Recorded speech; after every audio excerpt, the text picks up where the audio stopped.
Hello everyone. Today we will discuss how teachers can help students to improve their listening skills.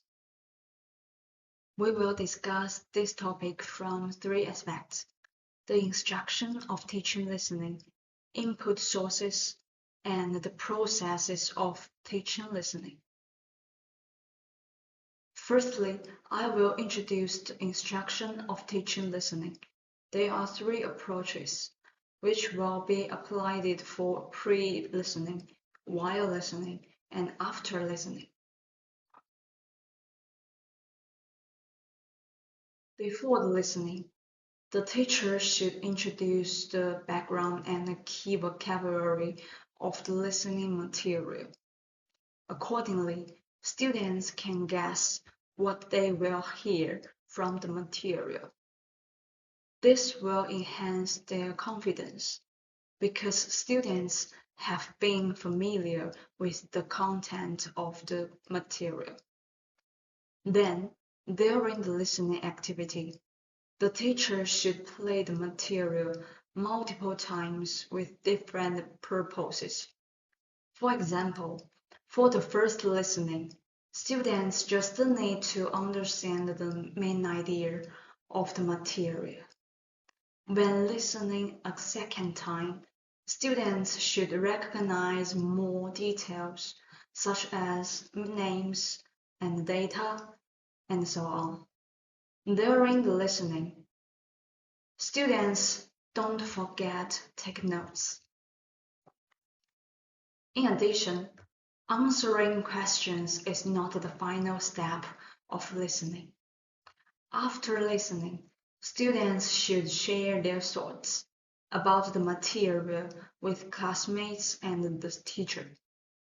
This will help students to use and practice the knowledge from the material, such as vocabulary and grammar. Also, the teacher can provide the feedback for students' sharing, such as correcting their expression mistakes.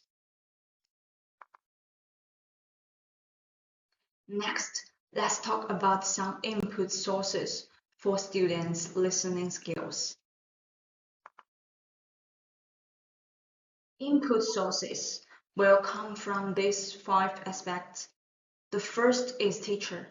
The teacher will correct students' mistakes, guide discussion activities, and provide feedback in lectures. Students also can obtain the knowledge from interacting with each other. In addition, some materials, such as movies, books, and online lessons, can provide the content for students to enhance their knowledge and practice their listening skills. Moreover, students should try to improve their listening skills actively, such as participating in the English community or traveling to an English country. Importantly, these input sources are raw materials. It means that students will learn the knowledge from these materials directly, rather than from teachers or experts' explanations. The third aspect is two processes of teaching listening skills. In English learning, the basic things are phonemes and syllables, which are the smallest units of language. Then students will combine them to understand the words and make sentences using these words based on grammar. So the bottom-up process means that students will know the pronunciations of vocabulary firstly, and then understand the sentences in the listening material. The background also is essential in the listening activity. The context of previous experience provides the clues so that students can predict and understand the content of the material even though they don't know the meanings of some words. Accordingly, effective listening is a complex activity. Students should combine the bottom-up process and the top-down process together, so that they can improve their listening skills as much as possible.